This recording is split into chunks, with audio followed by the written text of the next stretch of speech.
Morning बच्चों, class BSc first year और BSc BEd second year के लिए ऑर्गेनिक केमिस्ट्री का हमारा नंबर टॉपिक चल रहा है एल्कीन, जिसके पार्ट नंबर 10 तक हमने कर लिया। पार्ट नंबर 11 की बात कर रहे हैं और हमारा जो टॉपिक चल रहा था वो थी एल्कीन की रासायनिक अभिक्रिया। एल्कीन 6 प्रकार की रासायनिक अभिक्रियाएं शो करता है, जिसके अंदर हमारी 3 रिएक्शंस थी वो कंप्लीट हो गई। और नेक्स्ट जो 4 नंबर आती है वो है बहुलकीकरण अभिक्रिया, जिसके अंदर एकलक इकाई जुड़ करके बहुलक का निर्माण करती है। वो रिएक्शन होती है बहुलकीकरण की अभिक्रिया, और जिसको 4 पार्ट में हमने डिवाइड किया था, अम्ल उत्प्रेरित, क्षार उत्प्रेरित, पेरोक्साइड उत्प्रेरित और जिगलर-नाटा उत्प्रेरित। जिसके अंदर हम फर्स्ट कर रहे हैं अम्ल उत्प्रेरित बहुलकीकरण अभिक्रिया। अम्ल उत्प्रेरित बहुलकीकरण अभिक्रिया जो होती है वो अम्ल की प्रेजेंस में होती है, जैसे H2SO4 की प्रेजेंस में करवाएं या H3PO4 की प्रेजेंस में करवाएं। सल्फ्यूरिक एसिड और फास्फोरिक एसिड की प्रेजेंस में जब रिएक्शन करवाते हैं और एकलक इकाइयाँ जुड़ करके बहुलक का निर्माण करती हैं, तो उस रिएक्शन को बोला जाता है अम्ल उत्प्रेरित बहुलकीकरण अभिक्रिया। जैसे हमारे पास CH3 C और CH3 डबल बॉन्ड CH2 इस प्रकार की एल्कीन हो, और इसको बोला जाता है आइसोब्यूटीलीन।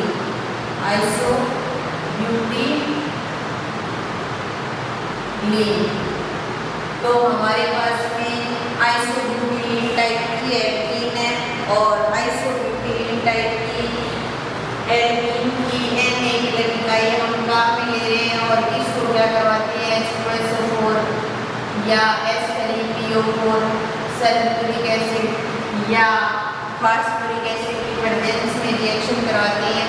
तो इसकी N एकलक इकाइयाँ जो होती हैं वो इस प्रकार जुड़ती हैं। अब देखिए इसके साथ कौन जुड़ जाएगा, C और CH2 के बीच का जो डबल बॉन्ड है वो सिंगल में चेंज हो जाता है।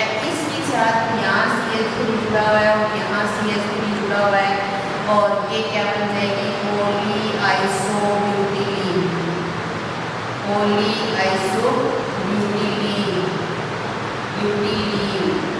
ठीक है, तो हमने आइसोब्यूटीलीन से पॉलीआइसोब्यूटीलीन बना लिया अम्ल की उपस्थिति में, इसलिए इसे अम्ल उत्प्रेरित बहुलकीकरण अभिक्रिया कहा जा सकता है। तो इसका अगर मैकेनिज्म हम बात करें मैकेनिज्म की, तो या फिर हमारे पास में इस तरीके से CH3 CH double bond CH2, ये क्या है प्रोटीन है। प्रोटीन की N एकलक इकाई काम में ले सकते हैं हम, और H2SO4 और H3PO4 की प्रेजेंस में रिएक्शन करवाएं, तो यहाँ पर CH और CH2 के बीच का डबल बॉन्ड इसमें चेंज हो जाएगा सिंगल में, और इसके साथ क्या जुड़ा हुआ है CH3। इसका मतलब प्रोटीन से क्या बन गया पॉलीप्रोटीन। प्रोटीन से क्या बन गया पॉलीप्रोटीन। तो अगर मैकेनिज्म की बात करें हम, तो मैकेनिज्म कर सकते हैं हम प्रोटीन को लेकर करवाते हैं मैकेनिज्म। तो जैसे सबसे पहले हमारे पास में RCH डबल बॉन्ड CH2, ये क्या है प्रोटीन है, और एसिड की प्रेजेंस में करवाती हैं, इसलिए ये क्या करेगा H पॉजिटिव के साथ रिएक्शन करेगा।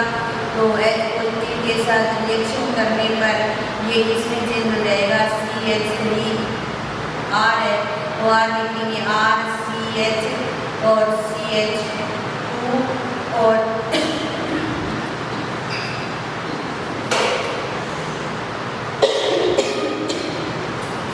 RCH CH2 के साथ हाइड्रोजन हो गया, तो ये किसमें चेंज हो गया CH3 में, और ये क्या बन गया कार्बोकेटाइन बन गया।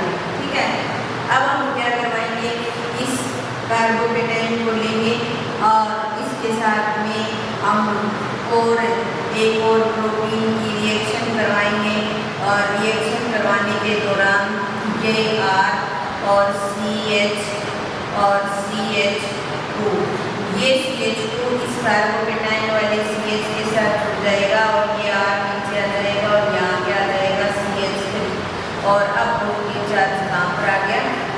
यहाँ पर।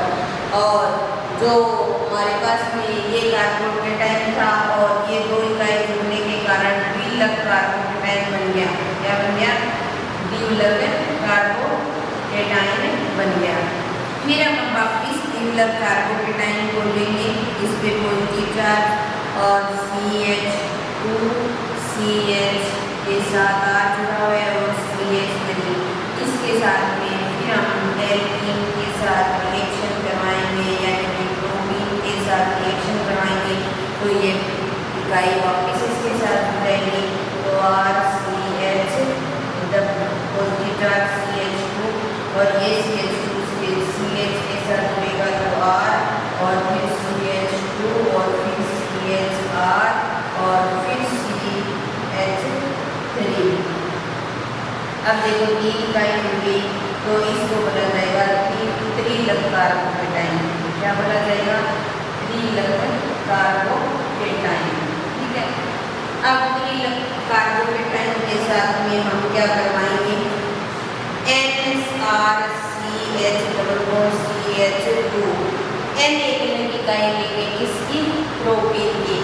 N एक इकाई इसके साथ जोड़ेंगे तो हमें ये प्राप्त हो जाएगा CH पर क्या है? पॉजिटिव चार्ज और CH2 और CHR और CH2 और CHR इसके पीछे क्या लगा देंगे? हम N लगा देंगे क्योंकि एकलक इकाई जो है वो बार बार ऐसे रिपीट होती जाएगी।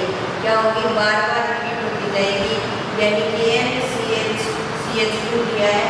तो CH2R CH2 CHR CH2 CHR CH2 CHR CH2 ये N एकलक इकाई ले ली तो आप N बार बोल दो। N बार का मतलब आप कितनी बार ही बोल दो। तो इसका मतलब ये यहाँ पर कार्बोकेटाइन ना दो प्रोटीन जुड़ी तो द्विलक कार्बोकेटाइन, तीन जुड़ी तो त्रिलक कार्बोकेटाइन, N जुड़ी तो N कार्बोकेटाइन बन गई। ठीक है। तो इस प्रकार फिर लास्ट में क्या होगा?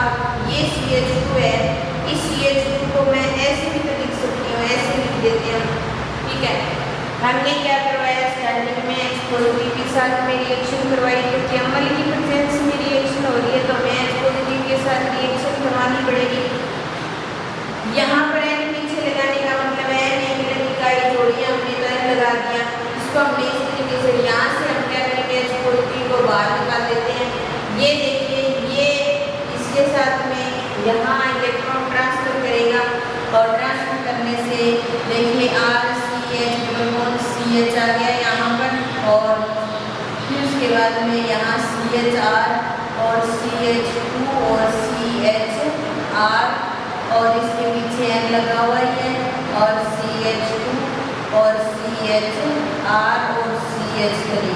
आप जितनी मर्जी चाहो उतनी लंबी श्रृंखला को बढ़ा सकते हो। हमने क्या लिया था? प्रोटीन लिया था और प्रोटीन से हमने किसका निर्माण कर दिया?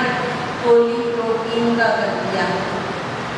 पॉलीप्रोटीन का कर दिया और किसकी प्रेजेंस में कर दिया? अम्ल की प्रेजेंस में। और अम्ल की प्रेजेंस में प्रोटीन से क्या बन गई? पॉलीप्रोटीन। तो प्रोटीन क्या है? N एकलक इकाई और पॉलीप्रोटीन क्या है? बहुलक है। ठीक है। तो N एकलक इकाई को जोड़कर जब बहुलक का निर्माण करते हैं तो वो प्रक्रिया बहुलीकरण की प्रक्रिया कहलाती है और अम्ल की उपस्थिति में करते हैं तो वो प्रक्रिया अम्ल उत्प्रेरित बहुलीकरण अभिक्रिया कहलाती है। अब देखिए हमने आइसोब्यूटीन लिया था स्टार्टिंग में, फॉस्फोरिक एसिड के साथ रिएक्शन करवाई, पॉलीआइसोब्यूटीन बनाया। फिर हमने प्रोटीन लिया और प्रोटीन को एसिड की प्रेजेंस में रिएक्शन करवाई और पॉलीप्रोटीन बन गया। ठीक है। अब देखिए मैकेनिज्म के अंदर हम अम्ल की उपस्थिति में रिएक्शन करवा रहे तो हमने H पॉजिटिव के साथ में रिएक्शन करवाई और ये H इस CH2 के साथ जुड़ गया, CH3 में कन्वर्ट हो गया और ये पॉजिटिव चार्ज CH पर आ गया तो क्या बन गया? कार्बोकेटाइन। क्या बन गया भाई? कार्बोकेटाइन। अब देखिए इस कार्बोकेटाइन की वापिस प्रोटीन के साथ रिएक्शन करवाते हैं तो ये जो इकाई है इसके साथ जुड़ेगी। ये अब देखो RCH2 इसके साथ ये CH जुड़ेगा तो R नीचे आ जाएगा, CH3 इसका पॉजिटिव चार्ज खत्म हो जाएगा और पॉजिटिव चार्ज कहाँ है? यहाँ। एक इकाई ये होगी, एक इकाई ये होगी, दो इकाई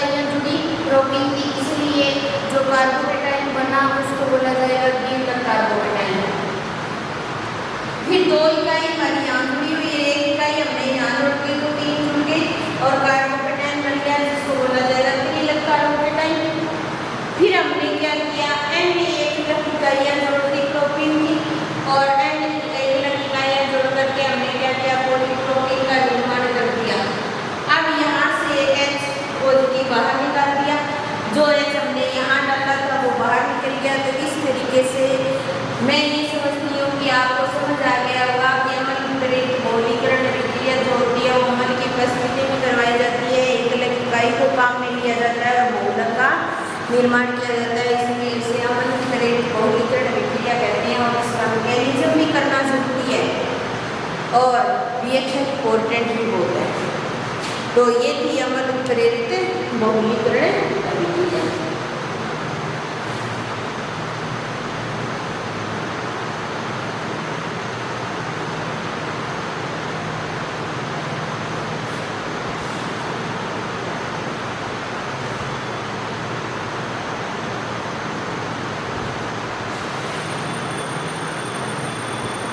उसके बाद में बहुलीकरण अभिक्रिया के अंदर सेकंड रिएक्शन करेंगे हम। 4 टाइप की बहुलीकरण की जो अभिक्रिया होती है, जिसके अंदर सेकंड रिएक्शन आती है पेरोक्साइड प्रेरित बहुलीकरण अभिक्रिया। कौन सी है भाई? पेरोक्साइड प्रेरित बहुलीकरण अभिक्रिया।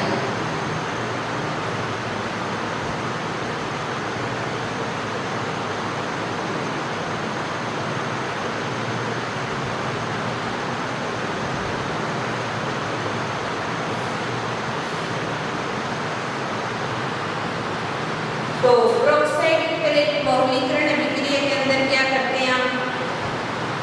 LPKN एक अलग इकाई लेते हैं और उसको पेरोक्साइड की प्रेजेंस में रिएक्शन करवाते हैं और उससे बहुलक का निर्माण होता है, इसलिए उसको बोला जाता है पेरोक्साइड प्रेरित बहुलीकरण अभिक्रिया। इसके अंदर देखिए हम यहाँ पर इसकी थोड़ी रिएक्शन बड़ी है, इसलिए मैं स्टार्टिंग वाली रिएक्शन को थोड़ा ऊपर लिख रही हूँ। CH3CH डबल बॉन्ड CH2 और N इकाई ले ली हमने इसकी प्रोपीन की और यहाँ रिएक्शन करवाई R2R, ठीक है। इसको बोला जाएगा पेरोक्साइड, क्योंकि ऑक्सीजन ऑक्सीजन के बीच में ये जो बॉन्ड है वो किसको शो कर रहा है? पेरोक्साइड बॉन्ड को। तो ये क्या है? पेरोक्साइड इसकी प्रेजेंस में हम रिएक्शन करवाते हैं तो CH और CH2 के बीच का डबल बॉन्ड समाप्त हो जाता है और N एक इकाई के साथ जुड़ जाता है और इसके साथ क्या जुड़ा हुआ है? CH3 और प्रोटीन से क्या बन गया? पॉलीप्रोपीन। प्रोटीन से क्या बन गया? पॉलीप्रोपीन। और पॉलीप्रोपीन का हमने निर्माण किया है तो किसकी प्रेजेंस में किया है? पेरोक्साइड की प्रेजेंस में किया है, इसलिए इसको पेरोक्साइड प्रेरित जो बहुलीकरण अभिक्रिया कहते हैं। और ये आपको पता ही है, जब पेरोक्साइड की प्रेजेंस में रिएक्शन करवाई जाती है तो हमेशा ही क्या बनता है? Free radical. और फ्री रेडिकल जब बनता है तो वो रिएक्शन हमेशा ही 3 स्टेप के अंदर कंप्लीट होती है। उसका मैकेनिज्म क्या होता है? 3 स्टेप के अंदर कंप्लीट होता है। पहला जो स्टेप होता है उसको बोला जाता है चेन इनिशियल स्टेप। क्या बोला जाता है? चेन इनिशियल स्टेप या फिर श्रृंखला प्रारंभन पद। क्या बोला जाता है? श्रृंखला प्रारंभन पद।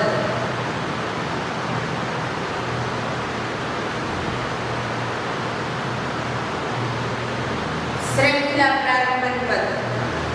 इस पद के अंदर क्या होगी? किसी भी श्रृंखला का प्रारंभ किया जाएगा, शुरुआत की जाएगी और शुरुआत किससे की जाएगी भाई? फ्री रेडिकल से की जाएगी। हमने बहुत बार कर लिया है फ्री रेडिकल वाली रिएक्शन। शुरुआत हम फ्री रेडिकल से करते हैं तो सबसे पहले यहाँ पर हम क्या लेंगे? पेरोक्साइड लेंगे। क्या लेंगे? पेरोक्साइड लेंगे और इसका ये पेरोक्साइड बॉन्ड तोड़ दिया जाएगा और 2R फ्री रेडिकल में चेंज हो जाएगा और ये क्या बन गया? मूलक बन गया। क्या बन गया भाई? मूलक। ठीक है, तो श्रृंखला प्रारंभ पद में यही कंडीशन होती है। सेकंड स्टेप आता है chain propagation step. Chain propagation step या फिर इसको बोला जाता है श्रृंखला संचरित पद। क्या बोला जाता है भाई? श्रृंखला संचरित पद। तो चेन प्रोपोगेशन स्टेप या श्रृंखला संचरित पद, ये जो स्टेप होता है इस स्टेप के अंदर क्या होता है? जो बना हुआ फर्स्ट स्टेप में जो बना हुआ फ्री रेडिकल होता है वो आगे किसी इकाई से रिएक्शन करता है और आगे फ्री रेडिकल की फॉर्मेशन करता है। तो यहाँ पर इसमें क्या है, R O फ्री रेडिकल है और ये क्या करेगा, CH3 CH double bond CH2 के साथ रिएक्शन करेगा। या फिर हम यहाँ R भी ले सकते हैं, अब हम क्या लिया CH3, चलो CH3 ले लेते हैं, ठीक है।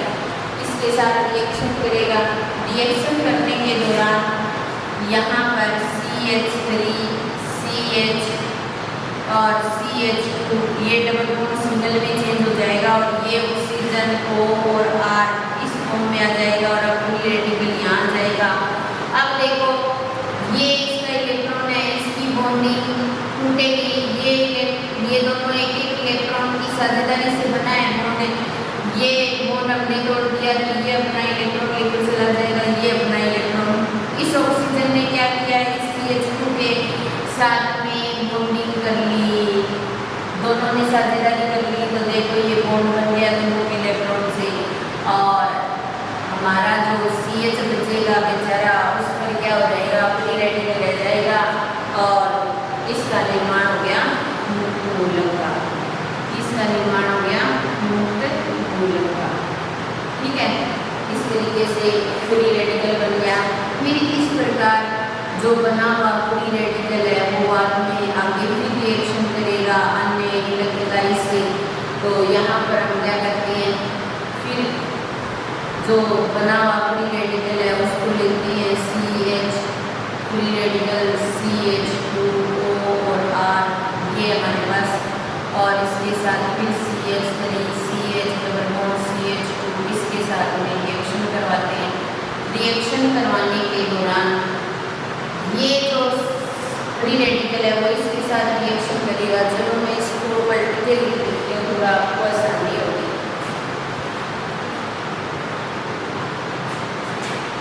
पहले हम CH3 CH नई एक इकाई ले लेते हैं और इसके साथ में ये फ्री रेडिकल, इस CH पर फ्री रेडिकल है, CH3 को नीचे रख देती हूँ, व्यवस्थित तरीके से लिख देती हूँ और O और R ये डायरेक्टली इसके साथ में बॉन्डिंग कर लेगा और इसका ये बॉन्ड टूट जाएगा दोनों पास, ये इस इलेक्ट्रॉन की साझेदारी इस पर फ्री रेडिकल रह जाएगा। तो आगे वाली श्रृंखला बनेगी वो इस तरीके से बनेगी, CH3 CH पर क्या है फ्री रेडिकल और CH2 और CH3 और फिर उसके बाद में CH2 और O और R ये आ गया। फिर एक और फ्री रेडिकल बन गया और उसके बाद में हम क्या करते हैं, यहाँ पर NCH3 CH double bond CH2 N एक इलेक्ट्रोलाइट ले लेते हैं इनकी। तो श्रृंखला संचरित पद का मतलब क्या है, श्रृंखला को आगे से आगे बढ़ाना और उसके बाद में CH CH3 और CH2 और CH3 इसके पीछे इस प्रकार N लगा देंगे, फिर आ जाएगा CH2OR। इसका मतलब ऐसी बहुत सारी एकलक इकाइयाँ CH3N CH3N बहुत सारी जुड़ जाएंगी और ये क्या आ गई, फ्री रेडिकल फॉर्म आ गई। ये था श्रृंखला संचरित पद। श्रृंखला संचरित पद के अंदर क्या होता है, श्रृंखला आगे से आगे बढ़ती जाती है और रिएक्शन होती रहती है। फिर उसके बाद में लास्ट स्टेप आता है chain termination step. Last step जो आता है वो होता है चेन टर्मिनेशन स्टेप और या फिर इसको बोला जाता है श्रृंखला समापन पद। क्या बोला जाता है, श्रृंखला समापन पद। तो बने हुए फ्री रेडिकल आपस में रिएक्शन करते हैं। आप देखो ये फ्री रेडिकल है, ठीक है, इसको हम यहाँ पर इसको ऐसे लेंगे CH3 CH free radical CH2 और CH CH3 CH2 और CH3 और इसके पीछे N लगा हुआ है और CH2OR। मैं ये कह देती हूँ इसको 2p फॉर्म में ले लेंगे, दो ले लेंगे तो ये बॉन्डिंग कैसे करेंगे, जैसे देखिए उसको उधर से लिखेंगे RO, यहाँ CH2 आ जाएगा और फिर CH CH3 और CH2 फिर CH CH3 और इसका ब्रैकेट बंद कर देंगे और फिर यहाँ पर क्या लिखा जाएगा CH2 और फिर CH3 रेडिकल और ये CH3 नीचे आएगा। एक श्रृंखला कितनी होगी, 2 लिया हमने। चलो एक बार प्लस का निशान लगा के मैं शो कर देती हूँ और इधर से ही वापस स्टार्ट करेंगे CH3 और फिर CH2 और फिर उसके बाद में CH3 और CH2 और CH3 और CH2O और R। ये 2 मॉलिक्यूल लिए हमने जो फ्री रेडिकल के श्रृंखला संचरित पद के अंदर बनाए, 2 ले लिए।